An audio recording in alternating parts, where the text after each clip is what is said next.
Député, la France Insoumise du Nord.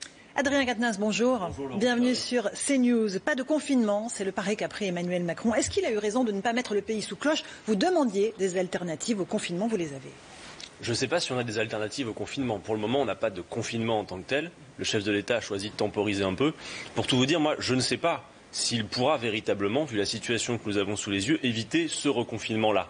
C'est à lui d'en décider avec les éléments qu'il a sous les yeux. En revanche, ce dont je suis sûr, et ce que nous disons depuis un moment, c'est que si l'épidémie dure, et il semblerait que c'est ce qui va se passer sans doute, alors on ne pourra pas simplement faire vivre le pays au rythme des confinements, des déconfinements, des reconfinements et des couvre-feux. Nous avons proposé il y a quelques mois, déjà au mois de novembre, un plan complet d'alternatives au confinement qui est à la disposition du gouvernement. Il s'agit de créer les conditions, de permettre que la vie reprenne du mieux possible et dans tous ses aspects. Par exemple, alors, par exemple, notre idée, c'est d'associer à la fois un renforcement strict des protocoles sanitaires et d'y mettre des moyens, c'est un défi logistique, et nous avons proposé d'organiser une société en roulement, par rotation. Prenez l'exemple du travail, on pourrait imaginer que si on diminuait par exemple d'une demi-heure le temps de travail dans la journée, on pourrait organiser le fait que les salariés n'arrivent pas au même moment, ne repartent pas au même moment. On pourrait coordonner ça avec les réseaux de transport des villes concernées et faire en sorte que l'on ne soit pas... ça dans le temps. Exactement. On pourrait imaginer le faire aussi à l'école, Laurence Ferrari. Imaginez qu'on puisse véritablement dédoubler les classes. Il y a certains pays, regardez par exemple ce qu'a fait l'Italie. En Italie, ils viennent de recruter 84 000 personnes, professeurs, pour suppléer les professeurs déjà présents et dédoubler les classes. Pourquoi ne pas le faire en France? On pourrait recruter 100 000 jeunes, par exemple. Imaginez par exemple... Mais sans formation, en les formant avant. Regardez tous ces étudiants. Prenez l'exemple d'un étudiant en licence d'histoire qui pourrait très bien aller accompagner un professeur d'histoire. On dédoublerait les effectifs. Si on manque de locaux pour le faire, on peut réquisitionner des locaux qui sont disponibles. C'est un défi logistique, j'entends, mais je crois qu'il faudrait bien maintenant se préparer à cela plutôt que d'envisager à chaque fois d'appuyer sur le bouton de l'enfermement ou de la réouverture en fonction des variations de l'épidémie. Il faut se préparer à ça. Bien évidemment, tout cela nécessite par ailleurs que d'autres choses soient mises en place. Laurence Ferrari, le Haut Conseil de santé nous dit maintenant qu'il faut éviter les masques en tissu et qu'il faut leur préférer les masques chirurgicaux ou FFP2. Quand allons-nous avoir la gratuité des masques que nous demandons depuis tant de mois maintenant? Imaginez le budget que ça représente pour plein de familles alors que la pauvreté explose dans le pays. Et puis on observe surtout le décalage entre le discours qui est donné au sommet, Emmanuel Macron qui nous avait dit la souveraineté, la relocalisation. Regardez par exemple, dans le Nord, il y a une usine qui s'appelle Mako Pharma qui produit des masques FFP2. Leur contrat avec le gouvernement s'est terminé au 28 décembre dernier. Ils produisent des masques FFP2 dont nos soignants ont besoin, dont on nous dit d'ailleurs qu'on va devoir de plus en plus y recourir. Et les contrats sont passés avec les États-Unis, avec le Canada, avec l'Espagne et la France, on n'achète même plus. Vous voyez, vous imaginez, c'est produit sur notre territoire. Pareil pour les vaccins.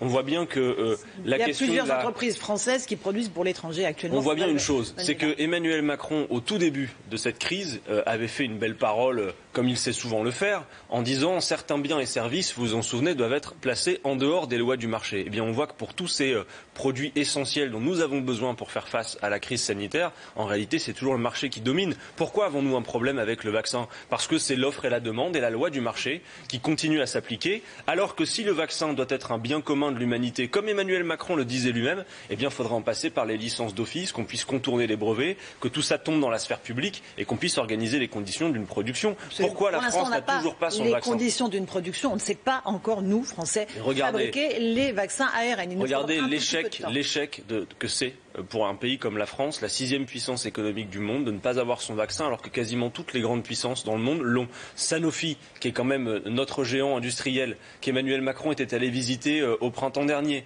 qui nous avait dit voilà, ça va être prometteur pour les vaccins. On se souvient d'ailleurs de la polémique avec le fait que Sanofi, malgré toutes les aides fournies par l'État, avait signé d'abord des contrats avec les États-Unis d'Amérique. Aujourd'hui, que voit-on? Sanofi ferme des centres de recherche. On va passer de 11 centres de recherche en France à 3, 400 postes supprimés dans la recherche et 4 milliards de dividendes versés aux actionnaires de Sanofi au printemps dernier. Ça n'est pas possible. Je veux dire, on voit bien dans cette crise... Donc qu'est-ce qu'on fait? On nationalise Sanofi? Mais en tout cas, on pourrait procéder à des licences d'office pour des brevets. On pourrait réquisitionner des bâtiments Sanofi et des unités de production. On pourrait très bien imaginer produire un vaccin. Ils sont occupés actuellement pour fabriquer le vaccin de la grippe de la saison prochaine. Ce que les téléspectateurs savent peut-être pas. Il faut faire de nouvelles chaînes de production. Mais bien sûr, mais ce que les téléspectateurs savent peut-être pas, c'est qu'en réalité, il y a un vaccin français qui qui est en train d'achever son développement. C'est le laboratoire Valneva qui est situé près de Nantes. Ils produisent un vaccin dont les tests ne sont pas encore totalement terminés, mais c'est pour bientôt.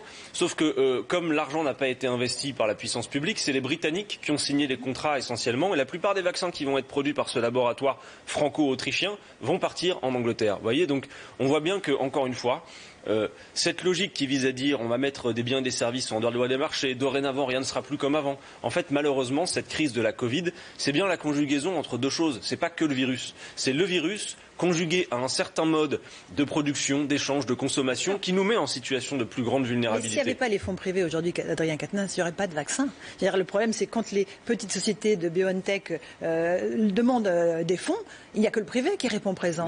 L'État répond absent. C'est un problème, et je vais même aller plus loin. Quand vous avez une entreprise, le nom ne me revient pas, mais cette entreprise de génie-thérapie, Ipsos Kesis, je crois, qui a été notamment financée par l'AFM Téléthon et la BPI, la Banque publique d'investissement. On apprend qu'elle va sans doute partir sous pavillon sud-coréen. Donc on voit bien finalement le décalage qu'il y a entre un discours qui nous parle de souveraineté sanitaire, de relocalisation de la production, et en réalité le marché où tout se poursuit. Vous savez, cette crise de la Covid-19, au-delà de la question du virus, c'est l'échec d'un modèle, Laurence Ferrari. C'est l'échec de ceux qui ont préféré le grand déménagement du monde, le libre marché plutôt que la relocalisation, la souveraineté. Regardez les médicaments, parce qu'en plus d'un vaccin, il va nous falloir associer la stratégie vaccinale à une stratégie thérapeutique. On parle trop peu du médicament. Or, par exemple, des coûts de ces médicaments. L'Institut Pasteur de Lille est en train de travailler au développement d'une molécule, un repositionnement de molécules. C'est encore une nouvelle fois les fonds privés, en l'occurrence LVMH, qui a dû financer. Comment se fait-il qu'en France, nous ne puissions pas avoir, comme nous l'avons proposé, un grand pôle public du médicament? La France dépend à 80% de l'import pour ces médicaments, alors que dans les 20 dernières années, il y a 20 ans, on produisait 80% de nos médicaments. Mais vous m'avez pas répondu. On renationalise certaines entreprises, qu'est-ce qu'on fait alors? Mais pourquoi pas, Laurence Ferrari? Il y a, pour le coup, pour reprendre une phrase d'Emmanuel Macron, il y a des biens et des services qui doivent être placés en dehors des lois du marché. C'est lui-même qui l'a dit, et c'est pas tous les jours que je cite Emmanuel Macron. Mais faisons-le dans ce cas-là. Et donc, il y a des moyens pour l'État pour le faire. Si, par exemple, on utilisait les licences d'office, on pourrait contourner les brevets. N'ayons pas peur. Qu'on sache fabriquer ces vaccins, n'ayons pas peur quand l'intérêt général est en cause, d'assumer le fait qu'on a besoin d'un État stratège, planificateur, et je pense que c'est ce que dit aussi cette crise de la Covid-19. Agnès Pannier-Runacher dit que ce que nous payons, c'est 30 ans de gouvernement qui n'ont pas investi dans l'industrie de la santé et l'absence de politique industrielle de santé. Elle n'a pas tort. Mais surtout, elle devrait avoir honte de parler ainsi. Pourquoi? Elle est responsable de tout? Écoutez, on a perdu 100 000 lits à l'hôpital, par exemple, du fait des politiques d'austérité, des politiques néolibérales. On a perdu 100 000 lits à l'hôpital en France en 20 ans. Oui, mais regardez la proportion. 7 400 sous Emmanuel Macron en 2 ans avant l'arrivée de la pandémie. Et Laurence Ferrari, vous devez savoir que pendant que la crise avait déjà cours, les lits continuent à être fermés. Donc il y a sans cesse ce décalage de gens que vous recevez sur les plateaux qui peuvent vous raconter de très belles choses et des mots qui d'ailleurs souvent font plaisir à mes oreilles, mais qui en réalité dans leurs actes ne posent rien de concret pour rompre. Vous savez, c'est comme la crise financière de 2008. Vous vous en souvenez? On nous faisait des grands discours en nous disant dorénavant rien ne sera plus comme auparavant. On se souvient de M. Sarkozy, c'en est fini du capitalisme sauvage, on va prendre les leçons. Quelles leçons en a-t-on tiré? Aucune, c'est pire aujourd'hui qu'à l'époque. Eh bien la crise de la Covid, c'est pareil. C'est finalement une alerte générale pour dire il faut changer de modèle. Laurence Ferrari, peut-être malheureusement. De la santé, mais attendez, peut-être malheureusement que cette crise, je ne le souhaite pas, mais peut-être compte tenu de ce que les scientifiques nous annoncent, peut-être que c'est en fait une grande répétition générale de ce que les scientifiques nous annoncent, notamment les effets du changement climatique qui vont nécessiter notre pleine mobilisation. Laurence Ferrari, le changement climatique est commencé, il est désormais irréversible et on le sait, il va provoquer de grandes... La pandémie est d'abord une crise écologique et notamment d'après ce qu'on sait ou ce qu'on suppose des origines de cette crise. On n'en sait absolument rien. C'est bien en tout cas un modèle de développement. On ne connaît pas l'origine du virus. La concentration des animaux. Oui, mais vous voyez bien qu'on a quelques hypothèses sur lesquelles travaillent pour le coup des spécialistes et des enquêteurs les enquêteurs de l'OMS viennent d'arriver sur place. Qui mettent en cause un mode de développement. Moi je le dis, il va falloir changer de modèle et donc passer d'une société qui est celle du modèle libéral que j'ai décrit, j'y reviens pas, ou une société où on met l'entraide. Il va falloir se serrer les coudes et faire face notamment aux effets du changement climatique et pour ça engager la bifurcation écologique et pour le faire, il faut des outils industriels, un État fort, précisément ce qu'Emmanuel Macron est en train de casser. L'actualité, c'est aussi le Beauvau de la sécurité qui a démarré officiellement cette semaine dans un contexte de violence, de tension. 2 policiers ont mis fin à leur jour, ne serait-ce que hier. Est-ce que vous comprenez le ras-le-bol des policiers qui chaque jour sont confrontés à l'hostilité, au jet de projectiles lors des manifestations? Vous les comprenez? Bien sûr que je le comprends. Il y a une tension dans la société, c'est très clair. et on le voit bien. Mais le Beauvau de la sécurité, bon, c'est pareil, c'est de la communication. On a eu le Ségur de la santé, on a eu le Grenelle de je sais pas quoi, toutes sortes de comités Théodule. Et maintenant, alors que M. Darmanin vient de présenter le livre blanc, qui était précisément justement une globalité sur la politique de sécurité, on a, parce qu'il y a eu l'affaire notamment de l'agression de M. Zecler, il y a eu les violences policières qu'Emmanuel Macron d'ailleurs a reconnues, alors il fallait reposer un acte de communication, ce sera le Beauvau de la sécurité, avec d'ailleurs des éléments de langage qui parfois reprennent dans des choses que nous disons depuis un certain temps. Vous savez, nous disons, Laurence Ferrari, qu'il faut refonder la police républicaine de ce pays, qu'il faut accroître ses moyens humains, en recrutant davantage, ses moyens matériels, voyez l'état de certains commissariats, les heures supplémentaires qui ne sont pas payées. Nous disons qu'il faut accroître les formations des policiers et nous voulons pour notre part, et je n'ai pas vu que Gérald Darmanin reprenait ça à son compte, mais nous voulons réinstaurer une police de proximité qui connaisse la population des quartiers, qui soit à sa proximité directe. Il faut pacifier les relations entre la police républicaine de ce pays et la population. Voilà. Mais pour vous, la police, ce n'est que les violences policières. Vous n'avez pas d'essentialiser les policiers en disant ça. Est-ce que c'est ce que j'ai dit? Vous voyez bien que non. Vous avez parlé des policiers, je vous ai parlé de leur ras-le-bol, vous m'avez dit violences policières. Mais je vous ai dit qu'Emmanuel Macron, les ayant reconnus, il fallait qu'il repose un acte. Non, je vais être très clair, Laurence Ferrari. Il l'a reconnu une fois dans une interview, et je pense qu'il s'en est... Mais oui, mais le Beauvau de la sécurité est notamment issu de cette séquence politique d'Emmanuel Macron et de son exercice de communication. Je veux dire une chose très claire, et je pense que les policiers qui auront l'oreille attentive m'entendront. Quand nous disons qu'il y a des violences policières, et nous ne sommes plus seuls à le dire d'ailleurs, c'est pas pour dire que tous les policiers seraient des violents, c'est pour dire qu'il y a des violences policières. Et quand nous le disons, c'est que c'est vrai. Et notamment, ces bavures doivent être notamment réparées. Et les violences contre les policiers aussi doivent être sanctionnées. Mais c'est une évidence. Et d'ailleurs, mais c'est une évidence. Justement. C'est une évidence. Il s'agit de refonder le lien entre la police et la population. Et vous savez, par exemple, sur la question des violences policières, il y a une chose qu'on pourrait faire très simplement, c'est que tout le monde voit bien que l'IGPN est une vraie mascarade, qu'en général, ça sert plutôt à couvrir ce qui s'est passé et qu'il y a rarement de suite. Il y a un nombre record de sanctions qui ont été prononcées par l'IGPN ces dernières années. Regardez bien le détail de ce qui est proposé. Vous verrez que les victimes ne se sentent pas indemnisées. Je pense qu'on devrait avoir, regardez, une instance. Double sanction administrative.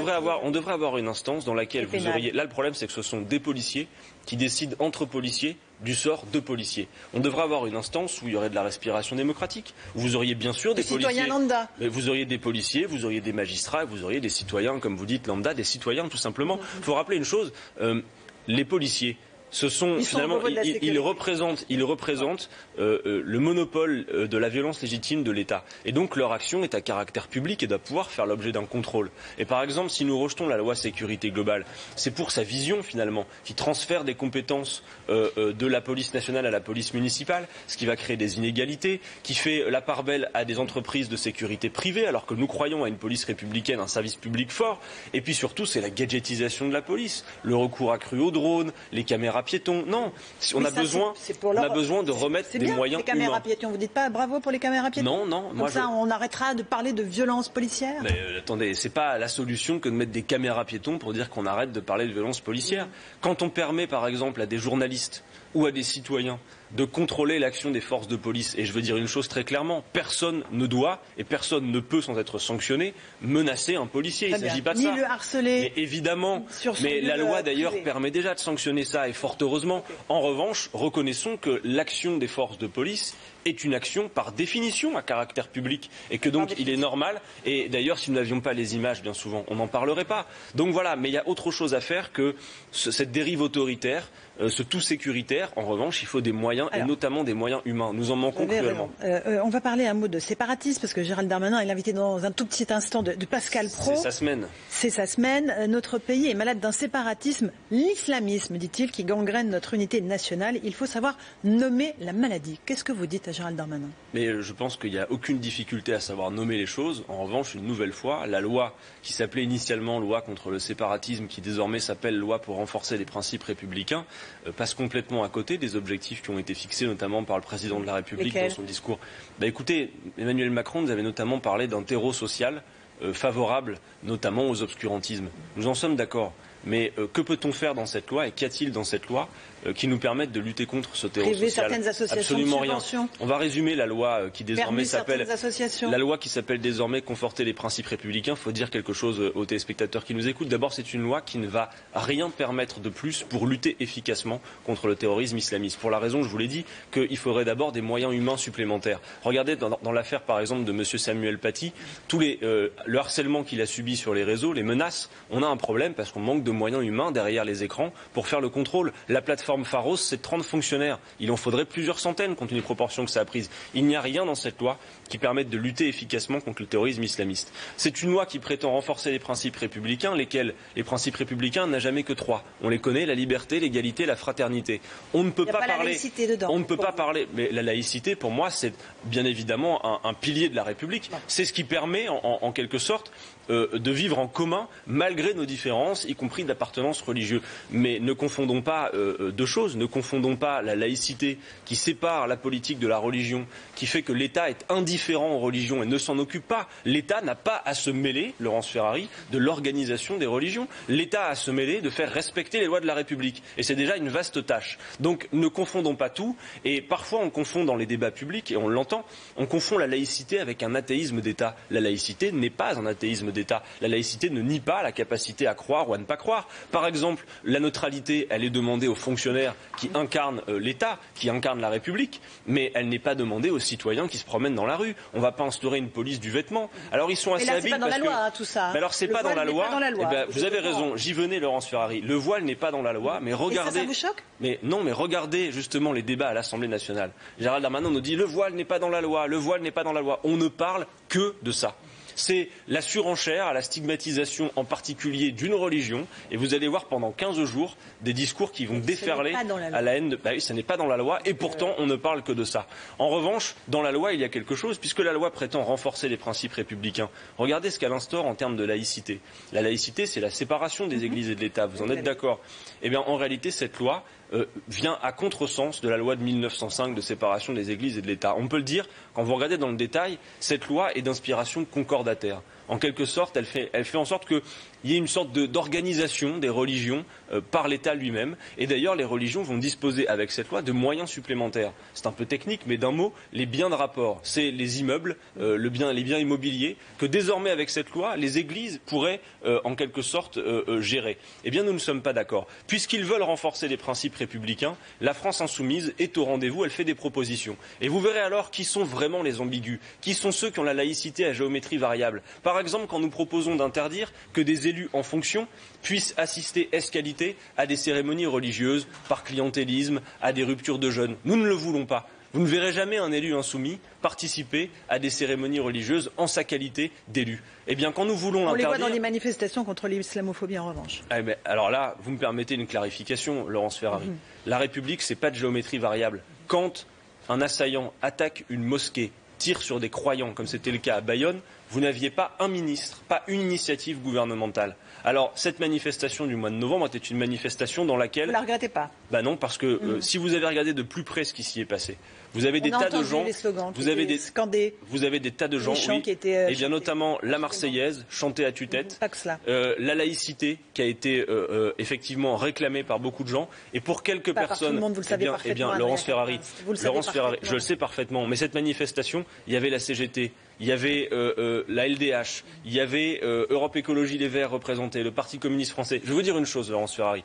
Quand nos concitoyens, quelle que soit leur religion, sont menacés, sont attaqués en fonction de leur appartenance à un culte. Manipulés par les indigénistes? Non, absolument pas. Est-ce que vous regrettez encore? Je vais répondre à votre question par une question et vous allez voir que non. Et scandés pendant cette manifestation. Madame Laurence Ferrari, quand je participe à une manifestation, quelle qu'elle soit, même quand il y a des revendications sociales, il y a parfois des gens avec qui je ne suis pas d'accord. Par exemple, je suis strictement opposé à la violence en politique. Quand il y a des manifestations auxquelles je participe où il y a des violences, j'ai pas envie qu'on me nie le fait de pouvoir en être. Donc, s'il y avait quelques personnes dans la manifestation, s'il y avait quelques personnes en manifestation, ceux qui ont crié Allah Akbar, etc., ce n'était pas le lieu pour le faire, il ne le fallait pas, et je ne suis pas d'accord. Je préfère ceux qui ont chanté la Marseillaise et qui ont réclamé être sous la protection de la République. Mais Laurence Ferrari, quand nous avons marché, nous, la France insoumise, pour accompagner la famille de Madame Mireille Knoll, qui venait de subir un attentat antisémite, nous avons été agressés et sortis de la manifestation par un groupe violent, la Ligue de défense juive notamment.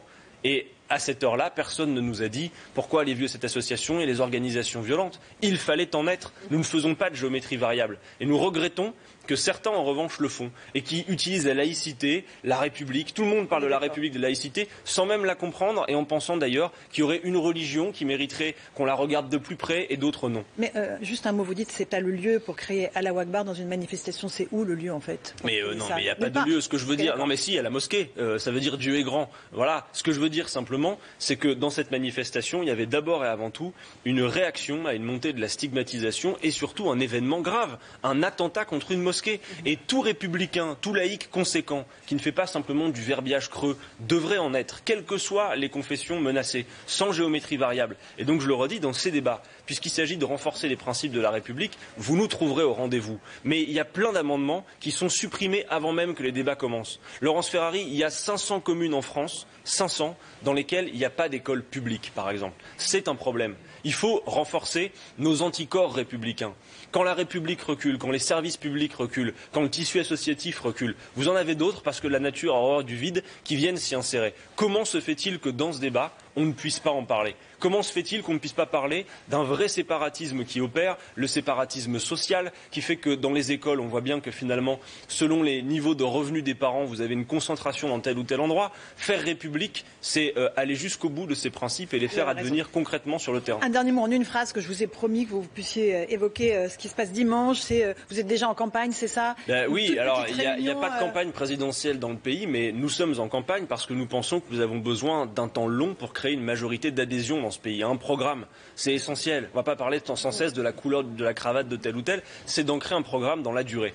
Donc nous avons commencé une première séquence qui est sur la démocratie, les libertés, et notamment notre volonté d'en passer à une 6e République par une assemblée constituante. Et donc c'est dimanche. Il y a une revue qui est sortie en librairie et ce dimanche, on fait un meeting, une émission avec Jean-Luc Mélenchon, dimanche à 15h, en réalité augmentée. Il y aura quelques surprises, notamment des citoyens qui ont enregistré des hologrammes. On essaye d'être inventif et de faire une campagne sous Covid. Voilà. Merci beaucoup Adrien Quatennens d'être venu ce matin sur CNews. À vous Romain Desarmes pour la suite.